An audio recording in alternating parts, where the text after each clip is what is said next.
No. Before we begin today's mystery, I want to speak directly to you, especially those who come to this channel because you genuinely love the strange, forgotten, and mysterious stories of the American Civil War. I've actually been away for about 3 weeks, and many of you noticed. To be completely honest, it was because the channel wasn't getting the response I hoped for.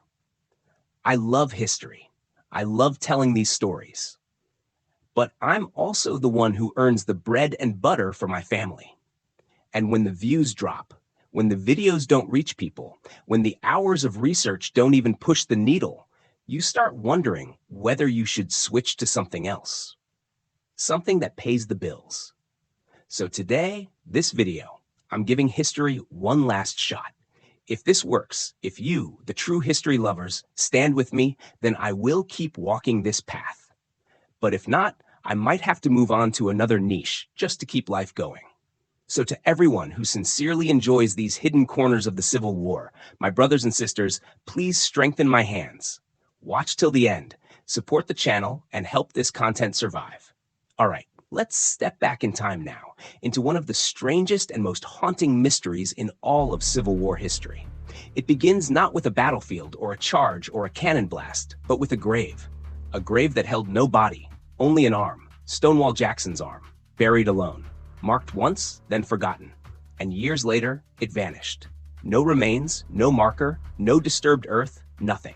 Just a legend, a handful of contradictory eyewitness accounts, and a missing limb that continues to puzzle historians more than a century later. How does an arm, the arm of one of the most famous generals of the Confederacy, simply disappear? Tonight, we're going to peel back every layer of this mystery. The friendly fire accident, the secret burial, the questionable honor guard, the ghost stories, and the modern-day investigations. Stay with me, because the deeper we go, the stranger this story becomes. To understand how Stonewall Jackson's arm ended up in a lonely grave, you have to go back to the night everything went wrong. It was May 2nd, 1863, deep in the tangled wilderness around Chancellorsville. Jackson had just completed one of the most brilliant flanking maneuvers of the entire war.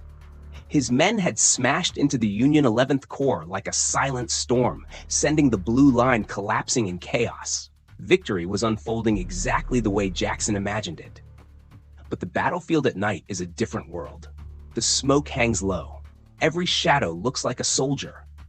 Every sound feels like danger. After the attack, Jackson rode out ahead of his own lines to scout the enemy's position. He always did this, pushing forward, studying the ground, planning the next move. But on this night, the woods were thick, the moon was hidden, and nervous Confederate pickets waited in the darkness. Jackson returned from scouting, and in the confusion his own men saw movement in the shadows. They heard horses, whispered voices, branches cracking. They thought the Union Army was about to counterattack. Muskets flashed. A volley cracked through the trees. And in that split second, Stonewall Jackson, the Confederacy's legendary commander, was hit 3 times, twice in the left arm and once in the right hand. The scene after that was pure confusion. Officers shouted for the firing to stop. Men rushed forward with lanterns, and Jackson, pale and weak, was lifted onto a stretcher. But even then, the chaos didn't end. As they carried him out, another wave of shots rang out, and one of the stretcher bearers dropped him, injuring him even further. By the time they reached the field hospital, Jackson knew something terrible had happened. Surgeon Hunter McGuire examined the wounds and made a quick, grim decision. Jackson's left arm was shattered beyond saving.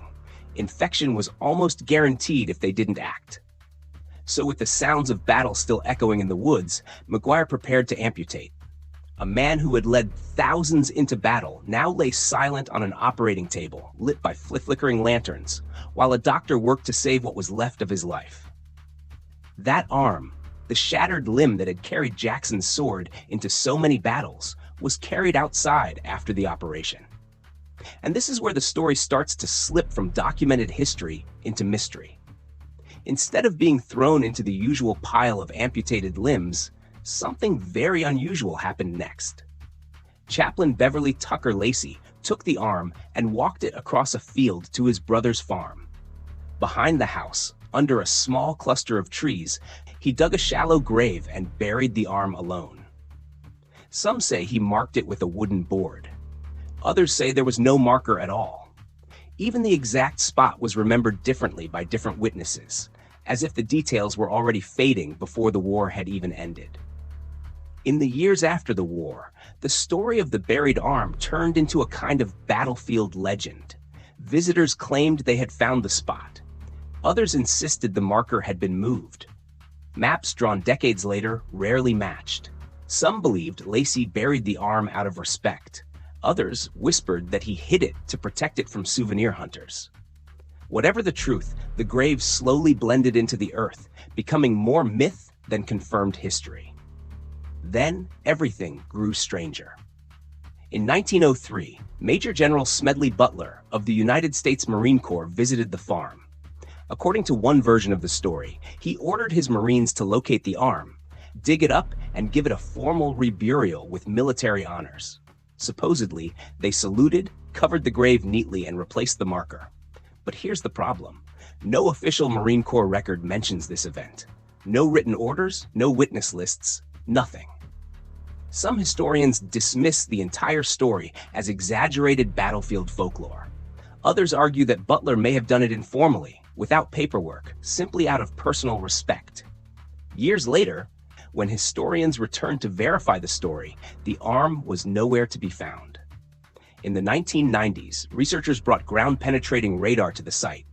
They scanned the exact location shown on old maps. They looked for disturbed earth, cavities, soil compression, anything at all. And the scans showed absolutely nothing. The soil had not been moved in over a century. No grave, no marker, no bone fragments. It was as if the burial had never happened. This baffled experts. If the Marines dug it up, there should have been soil disruption. If the Lacy family moved it, there should be a second grave somewhere. Even a rotted wooden marker would have left traces. But the site was clean, untouched, silent. This led to three major theories. The first is that Butler really did dig up the arm and reburied it elsewhere, but the documentation was lost or never written. The second is that the Lacy family quietly moved the grave to protect it from relic hunters and never told anyone. And the third is that sometime in the late 1800s, when battlefield relic collecting was wild and unregulated, someone dug up the arm and took it as a macabre trophy. And yet, none of these theories tie the story together completely. If Butler moved it, where is the new grave? If the Lacy family protected it, why is there no family story? And if a relic hunter stole it, why has no piece of it ever surfaced? The more you investigate, the more the mystery slips through your fingers. Some visitors claim the area itself feels strange. People have reported feeling watched, hearing footsteps when no one is around, or seeing the outline of a man standing among the trees before fading away. Others say they hear distant footsteps on a silent field. These stories sound like ghost tales, and maybe they are, but Civil War battlefields have always attracted such whispers. Jackson's legend only fuels it further. In the end, Stonewall Jackson's body lies in Lexington, Virginia. His amputated arm lies nowhere that we can confirm, or everywhere, hidden in the earth, or maybe exactly where it was buried, but in a way that leaves no trace. It remains one of the rare Civil War mysteries where physical evidence has vanished completely. And maybe that is why this story refuses to die. Jackson commanded armies, shaped campaigns, and changed history. Yet one of the most enduring legends about him is about a missing arm. Not a triumph, not a battlefield, an arm. History chooses its own legends. And before we end, I want to say this again from the heart. I love telling these stories. I love exploring these forgotten moments that shaped the world we live in. But I can only continue if the history lovers out there stand with me. If you want more mysteries like this one, more hidden corners of the Civil War, then your support means everything. Watch, share, comment, subscribe, anything you can do. You will decide whether I stay in this niche or move on to something else. Thank you for staying with me till the end. It truly means more than I can say. I'll see you in the next Civil War mystery, if enough of you want this journey to continue.